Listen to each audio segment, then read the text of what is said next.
Esto era 5 minutos, 5 minutos en el Ecuador continental. Saludamos con nuestro director general, el abogado Luis Almeida, y luego vamos también a una siguiente entrevista. Un gran abrazo, queridos hermanos de mi patria primera, Guayaquil.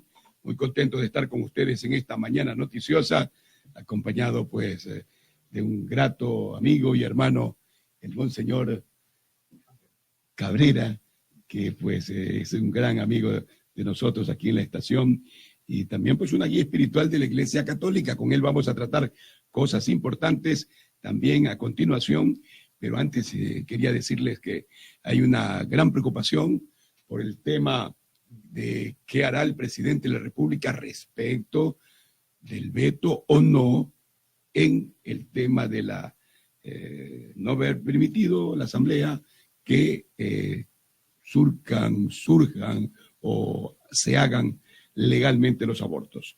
Y por otro lado, pues también está creciendo enormemente ya la emoción de que van a cultivar marihuana.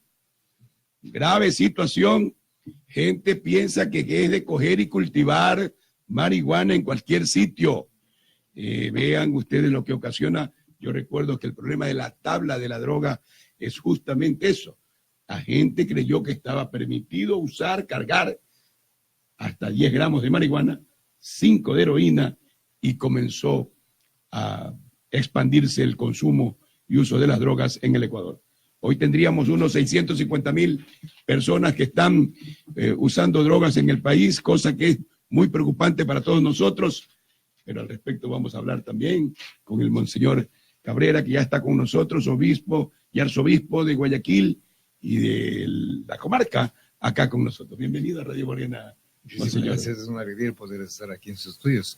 He escuchado varias veces he sintonizado cuando he estado de viaje, pero nunca he tenido la oportunidad de conocer directamente los estudios y sobre todo a las personas que están detrás de esto, animando, motivando, en fin, ¿no? Así es que gracias por esta maravillosa oportunidad. Su denominación como arzobispo de Guayaquil, tuvimos el privilegio de anticiparla producto de un enlace con el doctor, nuestro grato amigo, el doctor Serrano. El doctor Serrano nos anunciaba que un cañarejo estará ya, y queremos pedirles a los oyentes de Radio Morena el beneplácito, decía él, de tener a tan distinguido amigo, porque así se refería al monseñor Luis Cabrera. Hoy los temas que se encuentran en el día a día, monseñor, merece desde un espacio como el de Radio Morena nuestra preocupación general. ¿Cuánto impactan la atención de todos los sectores, los pronunciamientos respecto a lo que es la cotidianidad, las herramientas con las que se tienen que lidiar las situaciones que aquejan a un conglomerado? Ese marco de atención que debe de tener desde el púlpito, dice el común de los ciudadanos. Voy hoy día a escuchar qué piensa, qué dice en la iglesia, cuál es el sermón de hoy. ¿Qué le podemos decir desde las ondas de Radio Morena a nuestra colectividad, monseñor, respecto a estos temas? Bueno, el tema del aborto sigue siendo de los más preocupantes. Preocupantes porque quizás no ha sido lo suficientemente debatido. Así es. No hay una conciencia muy clara, objetiva, de lo que significa un aborto. Y luego, pues ya, pensando en las causales que también fueron debatidas en la Asamblea, la atención se concentró prácticamente en una sola, en la causal por violación, despenalización por violación. Y las otras quedaron en la sombra. Inclusive, pues, después hubieron cambios de último momento. En vez de incesto se puso violación incestuosa, que es un agravante, lógicamente, cuando la violación viene por parte de las familias. Pero hay otra causal que casi no se ha dicho, lo de las patologías genéticas y adquiridas. ¿Qué significa eso? Entran ahí las personas con discapacidades físicas, mentales. ¿Qué estamos hablando? Y también otra causal, lo de la inseminación no consentida. ¿Cuáles son los alcances? Entonces veo que no hubo, en honor a la verdad, un debate amplio, de tal manera que las personas, inclusive los mismos asambleístas, pues tuvieran conocimiento de causa. Bueno, ya Monseñor, pero le permite agregarle algo. está en lo estipulado para el debate. Lo que pasa es que a veces la ciudadanía, cuando alguien se expresa de esta manera, cree que está siendo muy legalista, pero ahí está la raíz. Está en el... Cuidado, vamos a cometer... No nos toca defender la posición de ningún asambleísta, pero está en el considerado para el debate. Cada una de las cosas que usted está analizando. No se olvide que la cuestión por discapacidad o deficiencias está normado. Está normado. Acá se trataba puntualmente de despenalizar el aborto por violación y cada uno de los detalles y los componentes. Y hay quienes dicen, es que el abogado está hablando, pero cuando están inmersos en una situación es donde empieza la desesperación. Y el desconocimiento es el que más campea. Por eso yo creo que es un momento también oportuno para la ciudadanía en general. Claro.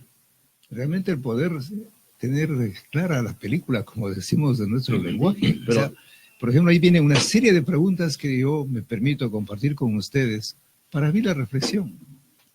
Por ejemplo, la primera es, ¿qué es el aborto? ¿Qué entendemos?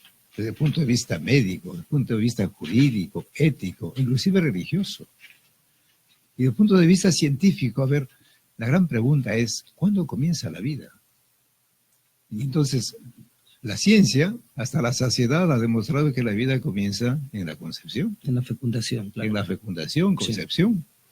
Entonces, si la vida comienza ahí, cualquier intervención violenta, o puede ser espontánea, también en el caso de los abortos espontáneos, pues significa la muerte de un ser humano en esas primeras etapas. Entonces, no podemos decir que es un conjunto de células que desaparece, porque ahí vienen otras posiciones. No, que la vida comienza en el momento de la implantación o la anidación del óvulo fecundado en el útero. O sea, que antes no es ser humano, ¿no? Y según la ley que está en discusión, que esperamos del veto del presidente, habla que a partir de la 14ª semana, ahí recién estaría comenzando la vida. Por eso el aborto se permite en las 14 primeras semanas. Pero si uno traduce eso a meses, prácticamente son 3 meses y medio de gestación. Lo que pasa es que a veces cuando se habla de días, de semanas, uno no capta inmediatamente. Hay que ser honesto, ¿no? Entonces la pregunta es, ¿cuándo comienza la vida? Otros inclusive son más radicales. Comienzan a decir que el ser humano es sujeto de derechos. Mire usted, interesante esa palabra, sujeto de derechos, desde que nace. O sea que durante el tiempo de gestación no tiene ningún derecho. Oiga, ¿cómo es eso? Entonces viene un poco la contradicción, ¿no? Con personas ambientalistas, en cambio, que defienden los embriones de los animales, que hay que defenderlos, por supuesto, o los huevos de las aves. Pero entonces digo, ¿cómo es eso? Ahí sí hay vida, y el embrión humano no tiene vida. Entonces, por eso la pregunta es, ¿qué es el aborto? Porque va a depender mucho de eso para ver qué posición tomamos. Después, también hay otras preguntas. ¿Por qué la gente aborta? Porque es una realidad, o sea, no podemos negar. Hay abortos. Clandestinos muchísimos. Clandestinos o en clínicas autorizadas, las hay. Y no es solamente ahora, el problema ha sido, pues, a lo largo de... Siempre ha habido. Claro, por supuesto. Entonces, digamos, no podemos cerrar los ojos. Claro que hay también, digamos, estadísticas exageradas, o también otras que minimizan, pero es un hecho. Pero la gran pregunta es justamente, ¿por qué la gente aborta? Entonces podemos encontrar un sinnúmero de causales. ¿Por qué aborta? Y me atrevo a señalar algunas de ellas. Son las más comunes, porque cuando uno pregunta, ¿por qué abortaste? Ahí el tema, por ejemplo, social es impresionante. El prestigio. ¿Qué van a decir mi familia, mis amigos, mis compañeros? No. Mejor prefiero abortar. Otra puede ser una razón de orden económico. Dices que yo no tengo con qué mantener. No tengo recursos suficientes. O también dices que llegó un momento inesperado y me complica mi trabajo, mi estudio. También puede ser otra causal para abortar, ¿no? Porque las personas abortan, porque eso, ¿no? Por ejemplo, a veces la inmadurez, dice, yo no estoy preparada para ser madre. Una niña, por ejemplo. Entonces entramos en ese campo de todos los abortos, los embarazos que llamamos los indeseados, no planificados. Pero es bueno preguntarnos por qué. ¿Por qué?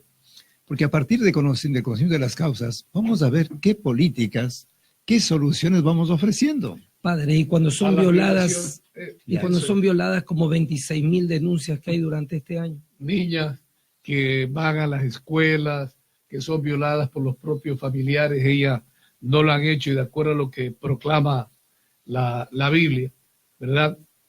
Es cóncavo y convexo un hombre y una mujer por amor, pero por eso se proclama el matrimonio incluso a través de las iglesias.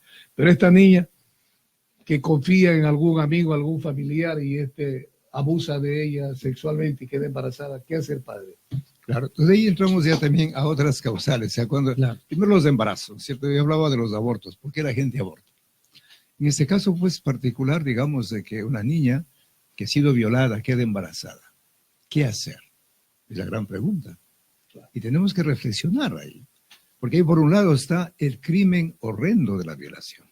Definitivamente, no podemos nosotros de ninguna forma ni siquiera explicar, peor justificar, fíjese. Entonces eso es que quede bien claro. Y más aún, como acaban de decir ustedes, cuando son los propios parientes, el padre, los primos, los tíos, los hermanos. Hoy entramos a la violación por incesto, ¿no? ¿Qué hacer? Lógicamente, en esas circunstancias, pero inclusive en un sentido mucho más amplio, cuando los embarazos son no deseados, ¿qué hacer? Yo voy a hablar aquí desde mi experiencia, ¿no? Ha sido acompañarles, ayudarles, porque en ese momento las personas están, que yo llamo, traumadas psicológicamente, es un shock emocional que viven. Entonces en ese momento hay mucha confusión, hay mucha tristeza, hay mucha angustia. ¿Qué hacer antes? Entonces acompañarles. ¿Y qué acompañamiento? Un acompañamiento emocional, un acompañamiento médico, un acompañamiento legal, un acompañamiento también económico. O sea, es más complicado. Con psicólogos. Psicólogos, por ejemplo, ¿no? ¿Qué hacer?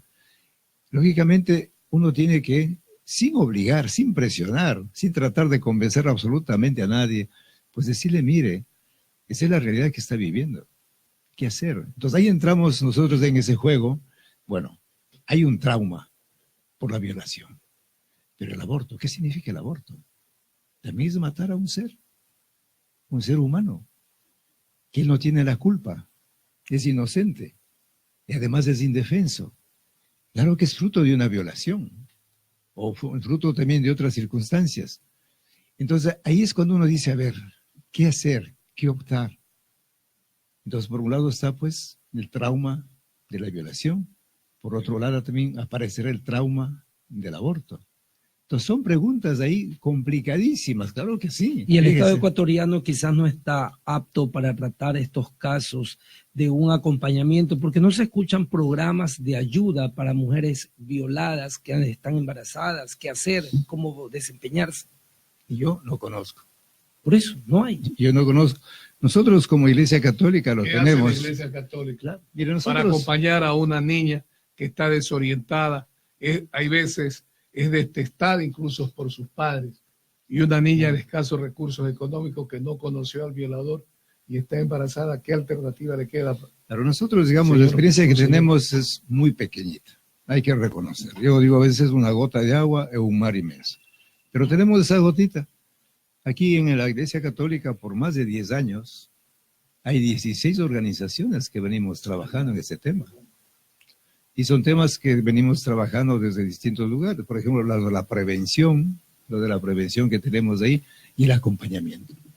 Acompañamiento a mujeres embarazadas que están presionadas o que han decidido abortar. Tenemos ese programa, no las abandonamos. Y luego hay otro programa también, con eso concluyo, a mujeres que han abortado también. No las dejamos ahí. O sea, hay varios programas que tenemos. Concluyo, fíjese, nosotros acompañando a esas mujeres que estaban en crisis con esa decisión, deseo de abortar, hemos salvado a más de 20,000 niños. Claro, 20,000 niños comparados con los 100,000, 200 millones de niños abortados, es poco. Pero digo, algo hacemos.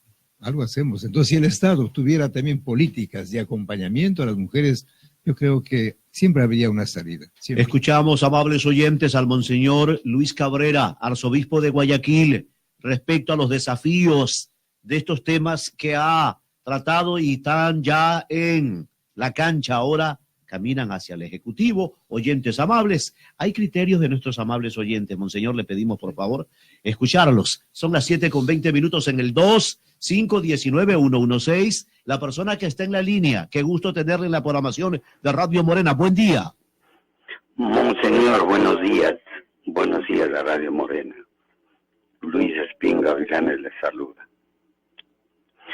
Tuve oportunidad de hacer muchas consultas por haber estado en la Constituyente.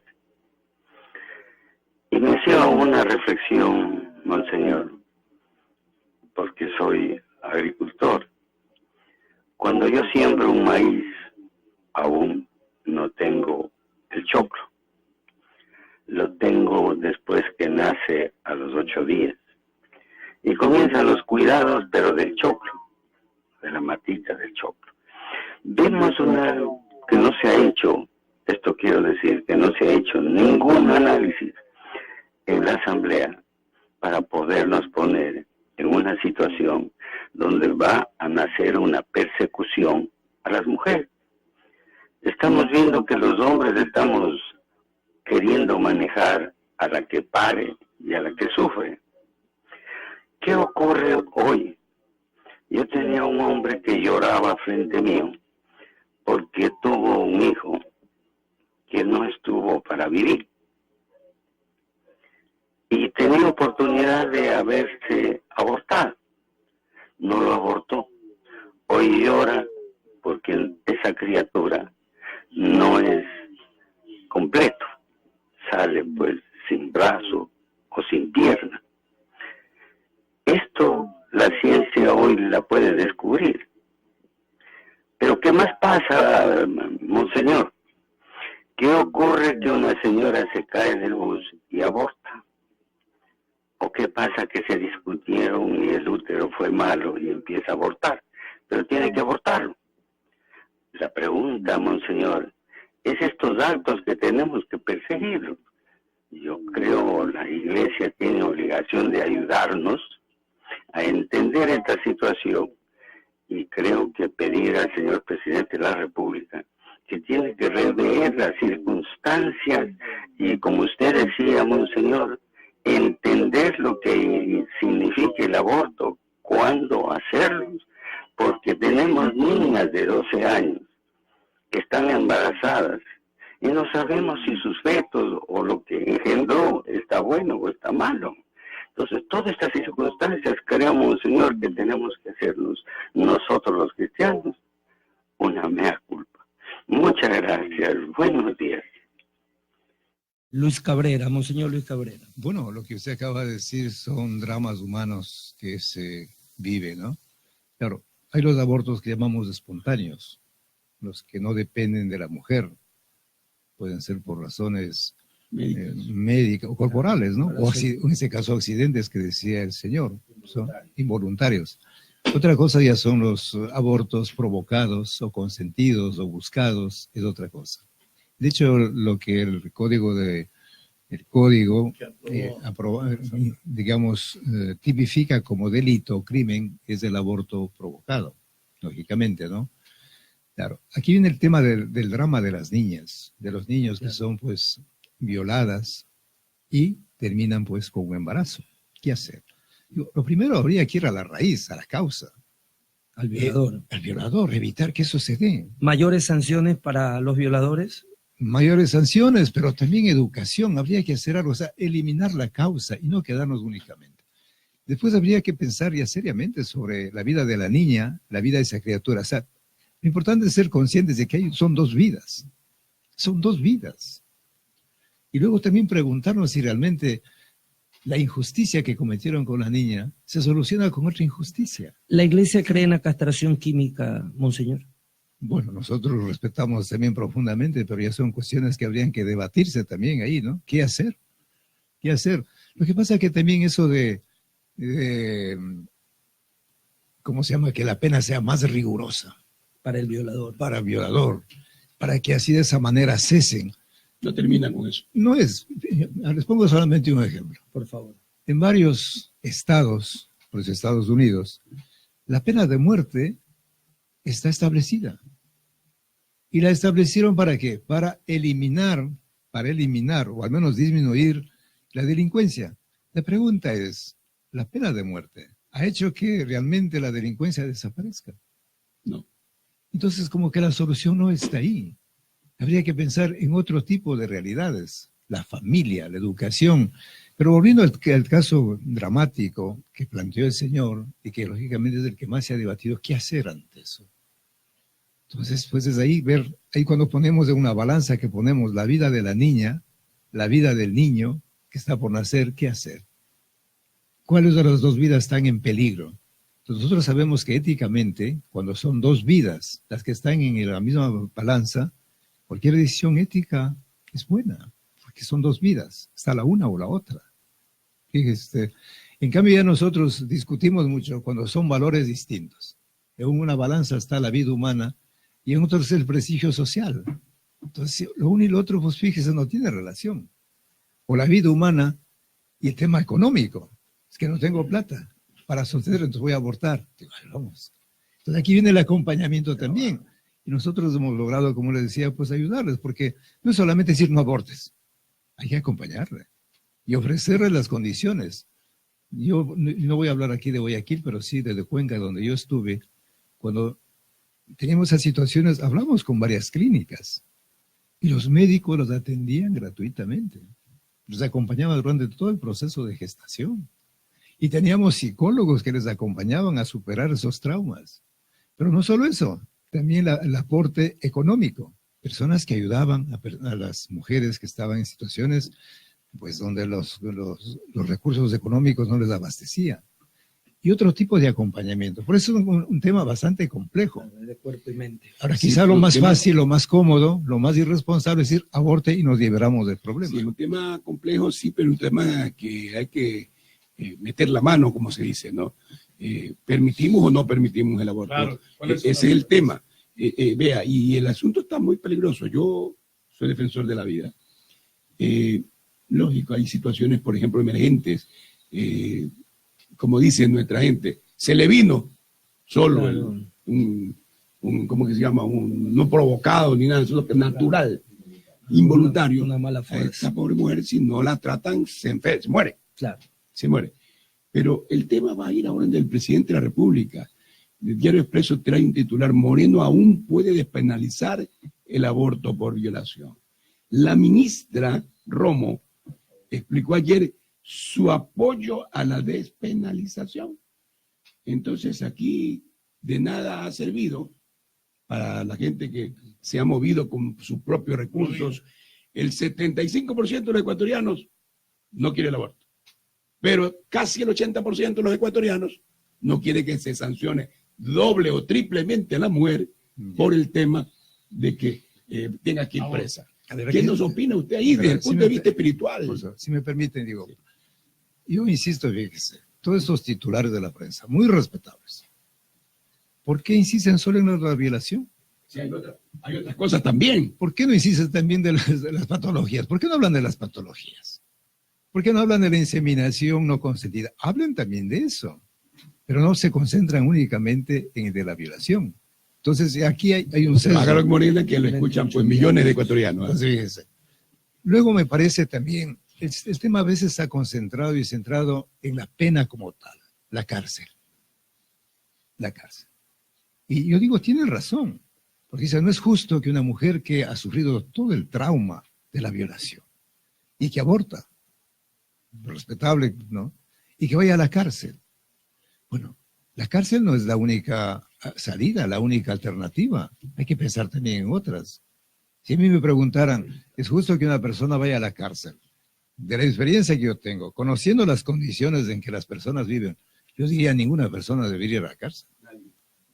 Porque en vez de rehabilitarse, de reeducarse, de recuperar muchas de las cosas, no siempre, ¿no? Pero la inmensa mayoría, pues resulta salen peor. Pero entonces, ¿por qué no pensar también en medidas sustitutivas? Por ejemplo. Medidas, por ejemplo, que digo que, bueno, primero antes de se olvidaron los señores legisladores, entonces, a analizar ese tema que usted está planteando. Por ejemplo, yo digo, pero eso es lo que habla el señor. Hay otras cosas también fuertes y duras. Pero yo creo que también aquí tenemos que cambiar el concepto de pena. Porque a veces cuando empezamos, la pena es una forma vindicativa que llamamos. O sea, es para humillar, para castigar, para sancionar, para que la persona pues experimente lo peor del mundo. O sea, es una manera de entender la pena. Pero también hay otra forma de entender la pena, que llamamos curativa. Algo que le sane, algo que le rehabilite, algo que le reeduque. Entonces hay que pensar, ahí teníamos que cambiar de un concepto, fíjese, de la pena. Ahora, ¿qué penas? ¿Qué medidas? Por eso no hablo de penas, hablo de medidas sustitutivas. Pues yo no tengo la respuesta, pero a lo mejor algo que le ayude a la mujer. Primero a recuperarse psicológicamente. Luego también, yo digo, a tomar conciencia y a sanar la herida. Es que no nos olvidemos, o sea, la mujer está doblemente herida. Doblemente herida. Primero por la violación. Ese es un trauma terrible que pasa a los 6 meses, años, puede pasar décadas. Hay que sanar así. Pero la otra herida también es por el aborto. El exalcalde de Guayaquil hacía referencia en un documento de 4 situaciones a las que es sometida una mujer, y perdón, porque aquí en esta sociedad, no sé, señor, si usted comparta, plagada de violaciones por doquier, niñas a las que se le dice mujer cuando tienen apenas 4, 6, 8, 10, 11 años, porque aquí en las estadísticas hay que mirarlas. Violaciones de niñas de 4 años, violaciones a mujeres de 60 y pico de años. Una sociedad plagada de violencia y del machismo necesita es que eso, digo, fíjese, se ha concentrado en la mujer y en el niño, pero se deja de lado a los violadores. Por ejemplo, ¿qué va a pasar, por ejemplo? Se despenaliza ya la violación por incestuosa. Se despenaliza, la niña no va a la cárcel, no pasa nada y cosas por el estilo, y el violador sigue en casa. Sigue siendo lo mismo. Puede ser el padre, puede ser el hermano, puede ser el cuñado, profesor. Puede ser el profesor. Entonces yo sí creo que es importante, como digo, ampliar aquí. Entonces, volviendo al tema de las medidas que llamamos sustitutivas, habría que pensar qué hacer, porque yo les decía que queda herida profundamente la mujer por la violación, pero también por el aborto. Entonces aquí hay otro tema que tenemos que conversar. ¿Cuáles son las consecuencias del aborto? Pero hablarlas. Causa, efecto. Exactamente, ¿cuáles son? No se dice, no hay que minimizar, es que no pasa nada. No, señor. Cuando uno acompaña a esas mujeres que han abortado, de abortos de hace 10 años, 15 años, 20 años, las heridas que llevan son muy grandes, muy dolorosas. Por ejemplo, consecuencias físicas. Hay muchas mujeres que quedan esterilizadas. Hay muchas mujeres que son destruidas su útero, porque todo es una realidad. Los métodos que utilizan para el aborto también tienen que hablar. El método químico, ¿cuáles son los efectos de eso? Todas esas pastillas que se toman. El método quirúrgico, toda la succión. Entonces, eso tienen que saber las personas. Y las consecuencias, como digo, insisto en las consecuencias físicas, psicológicas, morales y para los creyentes espirituales. Pero no solamente ahí. Y esas son las consecuencias de efectos que tiene en la familia, en la sociedad, en la economía. O sea, de eso tenemos que hablar. Sopesado todo eso, entonces decimos, a ver, ¿qué podemos hacer? Pero quizás los argumentos faltaron de parte y parte, porque también los que son pro vida, algunos hablaban de que habían grandes intereses, que eran farmacéuticas detrás. Usted sabe que cuando algo es escondido cuesta más, cuando ya está más libre cuesta menos, como en el tema del alcohol, un ejemplo que hablábamos antes de la entrevista. Hicieron falta argumentos de parte y parte para que la ciudadanía tome mayor conciencia de la prevención. Sí, de hecho, es otra de las preguntas también que usted lo ha manifestado claramente. La gran pregunta es, ¿quién se beneficia del aborto? Claro. Hay que preguntar. De acuerdo a lo que se aprueba en la Asamblea, sería el violador. Usted hablaba, Sí. Señor, ¿Quién se la beneficia? niña ¿quién se beneficia con lo aprobado por la Asamblea Nacional? Era el violador, sigo violando también. No. Y la niña sigue afectada. Pues. Claro, esos son los beneficios, fíjese, pero también beneficios económicos. ¿Qué otros intereses hay? Exactamente, por ejemplo, las farmacéuticas, las que producen todas esas pastillas, algo ganarán, ¿no? Las clínicas abortistas, Ahí puede estar el punto, Bueno, bajando. más que en la farmacéutica. Claro. pero las En las farmacéuticas clínicas, también, digamos, para hablar del aborto químico, la pastilla del día después, por ejemplo. exactamente, todo eso, pues, alguien gana, alguien se beneficia. Ahí sí. Monseñor, El presidente de la República aprueba tal como resolvió la Asamblea Nacional, me surge el interrogante en la parte espiritual. ¿Qué hacer las iglesias que existen en el Ecuador? ¿Qué debemos hacer los medios de comunicación, la sociedad en general, monseñor, para que no se profundice la violación a niñas, a menores de edad y adultas mayores? Por favor. Bueno, yo primero quisiera, lo que usted dice, aún queda el veto del señor presidente. Sí, esperemos la sanción o la objeción. Yo ahí pues me permitiría, yo lo he hecho en otros medios de comunicación, invitar al presidente también que, primero, él ha manifestado en varias ocasiones que es una persona muy respetuosa a las decisiones de las instituciones. En este caso ha sido una decisión de la Asamblea, entonces yo creo que también tendría que respetarlo. Pero él es colegislador en este yo sé, ámbito. Yo sé. Bueno, pero después también yo creo que más allá de las decisiones que tomaron los asambleístas, se tiene que pensar también en la inmensa mayoría de ecuatorianos que no estamos de acuerdo con ese tema del aborto. No estamos de acuerdo. Pero también hay una gran mayoría que está a favor del aborto. ¿Qué hacer? ¿Qué Bueno, pasa dentro pero es que habría de que- las ¿cuáles- mismas iglesias, la pero iglesia cuáles- católica, por ejemplo? Pero ¿cuáles son esas mayorías? Porque entonces ahí estaríamos en una contradicción. El derecho de esa mujer que clama porque se ¿Dónde está la mayoría? despenalice producto de los temas que hemos tocado, violación y otros aspectos que deben de considerarse. Allá hay también un ser humano, así sea uno, no Y 26.000. tuvo enfrentamiento en la parte exterior de la Asamblea Nacional, quienes estaban a favor de la aprobación y quienes estaban en contra de la aprobación de la Asamblea Nacional. Claro, una ministra incluso está a favor. Eso yo creo que ahí las personas deberíamos serenarnos y analizar, como decíamos, todos esos elementos que están en torno al aborto. Que haya Y conciencia. lo que es el aborto, las causas del aborto, los métodos abortivos, cómo funciona eso, las consecuencias que se tiene también, y en este caso particular de la violación, las penas, pues lógicamente buscar medidas sustitutivas. La cárcel pues no es la única solución. Estoy plenamente de acuerdo en eso. Pero oiga. ahí estaba la cancha para poder hacer todo este tipo de liberaciones. Exactamente, ¿no? Y luego, pues, ya más allá de esa situación, también pensar que la inmensa mayoría de ecuatorianos... que- Comprometerlo, Monseñor Luis. Pero, concluyo, pero más allá de esto, yo creo que tenemos que pensar en cómo erradicar las causas. Allá tenemos que apuntar. En la familia. Porque digo, los abortos están ahí, por eso, ¿qué hacemos? Entonces quedamos viendo los efectos, las consecuencias y no las causas. Entonces, para nosotros tenemos que ir trabajando, independientemente de que se despenalice o no se despenalice, fíjese usted, tendremos que seguir trabajando en programas de formación. ¿Y qué Recuperar los formación? valores. Formación integral. Así es. Formación integral, una Cuerpo, formación en el mente. campo de la biología, la ciencia tiene que hablar ahí. En el campo de la ética, a ver qué valores tenemos. La academia. También la academia, o sea, valores también espirituales. O sea, que las personas, vean, el momento que la persona comienza a descubrir la grandeza, la belleza, la bondad de la vida, realmente se enamora de eso y la defiende. Y hace posible y lo imposible para que nadie lo destruya. Entonces eso. Y segundo, son los programas de acompañamiento.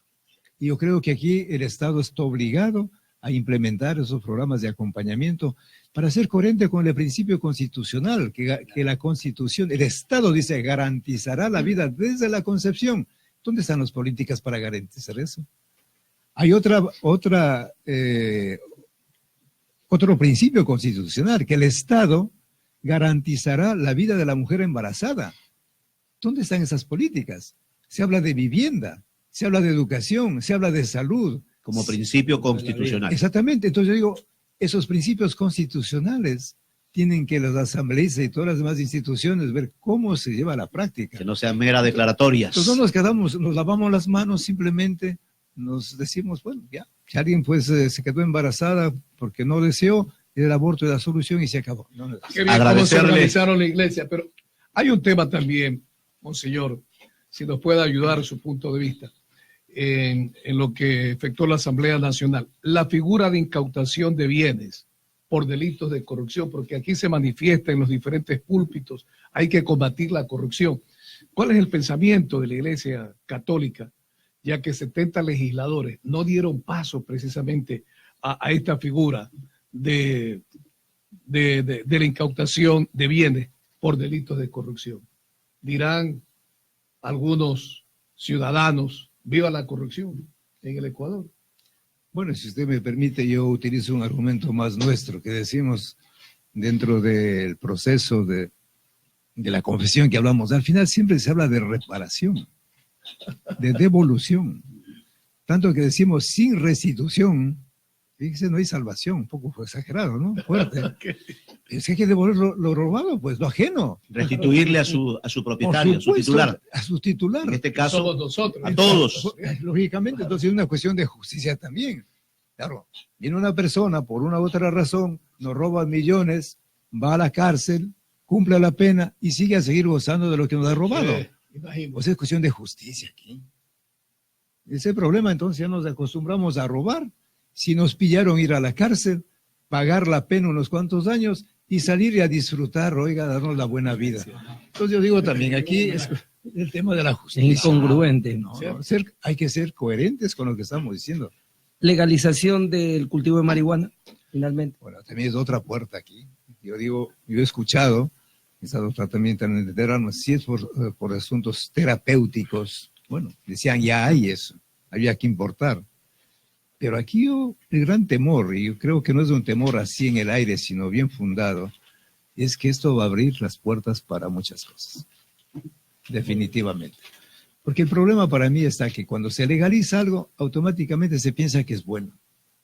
Y además es terapéutico, imagínense, es curativo. Entonces mucha gente que no está bien informada va a decir, oiga, formarme marihuana, con eso voy a estar pues súper bien, ¿no? Todo, me cura de todas mis enfermedades físicas, psicológicas y hasta espirituales también, o sea, claro, bonito. Está bonito, ¿no? Pero cuidado que no es tan así. Bueno, exactamente, Claro, entonces, no están así. A ver, momento, analizamos también a ver cuáles son los efectos, las consecuencias de la marihuana, ¿qué produce eso? Ya se habla de que pueden ser, se transforman en adictivos, se vuelve una adicción. Se ve una adicción, después ya no puede vivir sin eso, y todos los efectos también en la salud física, a ver qué produce eso. Es como la droga. La droga, ustedes saben, destruyen pues muchos sistemas. El sistema nervioso, las neuronas, en fin, una serie de cosas. De tal manera que la persona que consumió droga, cuando sale de ahí, no es que no pasó nada. Y eso tiene que saber. Igual que el alcohol, aunque está legalizado el alcohol, pero no deja de producir los efectos negativos. Se ha probado la tenencia de fármacos. No se ha dicho que usted tiene la posibilidad. Que interprete. La gente ya está hablando de cultivar. Entonces nos va a salir de las manos. Pero seamos coherentes. Si la marihuana va a ser utilizada con fines terapéuticos, alguien tiene que cultivar, pues. Claro. ¿O no?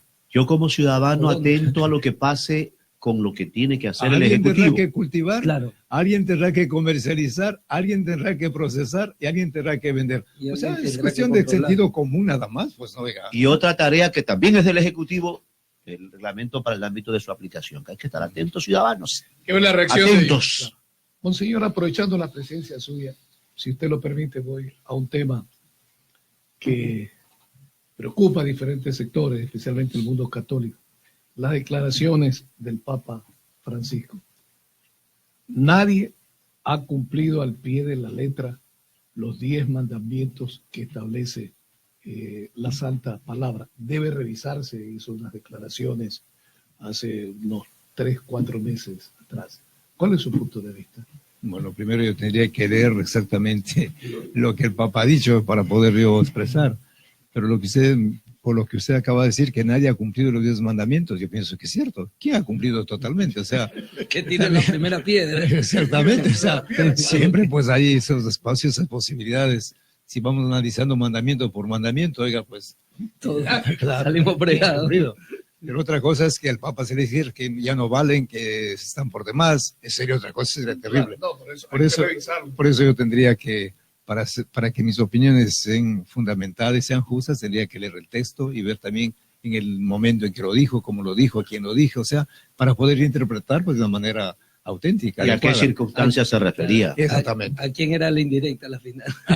Por supuesto, ¿no? Perfecto, monseñor. Bien. Viene. No, Lo gracias a comprometemos ustedes. para venga Muy permanentemente. bien, oiga.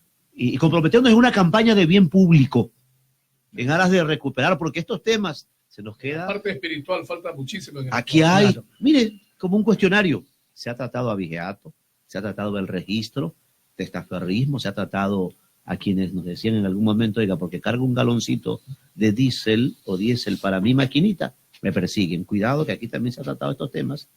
Cuidado, que hemos tratado reformas del agiotaje. ¿Qué es esto? El trato a los animales.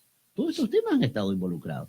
Protocolos a seguir de parte de la seguridad, para precautelar la seguridad pública, la paz, la tranquilidad ciudadana, en donde están actores y temas de la cotidianidad. Y debe indudablemente, me imagino, monseñor, que esto tengo la certeza, decía hace un rato, en cada sermón, cada párroco tiene también la oportunidad de hacer un aporte en cada una de las congregaciones cuando llegan los feligreses. Así es. No, plenamente de acuerdo. La fe siempre toca primero la relación con Dios, también la relación con las personas, y la relación con la naturaleza, que también es otro tema que está ahí. Tema de inseguridad, la delincuencia. Porque nosotros como seres humanos, creyentes o no creyentes, respiramos, comemos. Entonces también el medio ambiente es otro tema importantísimo que hay que considerar. Y aquí todas las personas estamos llamados a debatir los distintos puntos. Señor, tema inseguridad. Anoche estuve en una de las iglesias católicas, precisamente leí una nota, alerta, porque la delincuencia hace uso, ¿verdad? Las personas que van con fe dejan su carterita el momento que van a comulgar y llegan los amigos de la agenda y se sustraen cualquier cosa. Bueno, alguien decía de una manera muy gráfica, graciosa, porque es lo bueno también sonreírnos, ¿no? Decía, Claro. Oye, con un ojo en Dios y con otro en la cartera. O sea, también hay que poner un eso poco de humor. claro, ¿no? está pasando Sí, en porque todos decía, los... cuidado que hay que todo, tener, claro, por todo supuesto, ¿no? Se están Yo tomando aquí en la iglesia medidas. La Concepción y me sorprendió leer la notita precisamente que está a la entrada de la puerta. No nos responsabilizamos por objetos perdidos dentro de la iglesia. ¿Qué medidas están tomando a propósito del tema? Bueno, se han puesto algunas cámaras, ya como medidas disuasivas que llamamos nosotros, ¿no? Pero lógicamente la invitación es a los creyentes, repito que dije de una manera medio humorística, ¿no? Pero igualmente uno tiene que también cuidar sus bienes, por supuesto. O sea, ya no se comulga uniendo las manos, ahora es con la cartera en la mano. Bueno, Más o menos. muy bien. Gracias a Gracias, ustedes y monseñor. que el Señor nos dé la gracia, oiga, para seguir amando la vida, defendiéndola y construyendo condiciones para que todos los niños, todos los jóvenes realmente podamos tener la oportunidad de amar, de soñar, de cantar, en medio de las dificultades, que también no somos ingenuos, ¿no? Pero lo maravilloso es que el ser humano es capaz de sonreír en medio de las dificultades. Me permito a nombre de los Amén. oyentes la bendición, Padre. Bueno, que el Señor nos bendiga, nos guarde, que el Señor nos mire benignamente, que el Señor nos conceda la paz, que el Señor nos conceda la alegría de vivir. Amén. Hemos escuchado al monseñor Luis Cabrera, arzobispo de Guayaquil, en este diálogo, queridos oyentes, director general, don Víctor Hugo, don Raúl, todo este tipo de temas. Hacemos una breve pausa.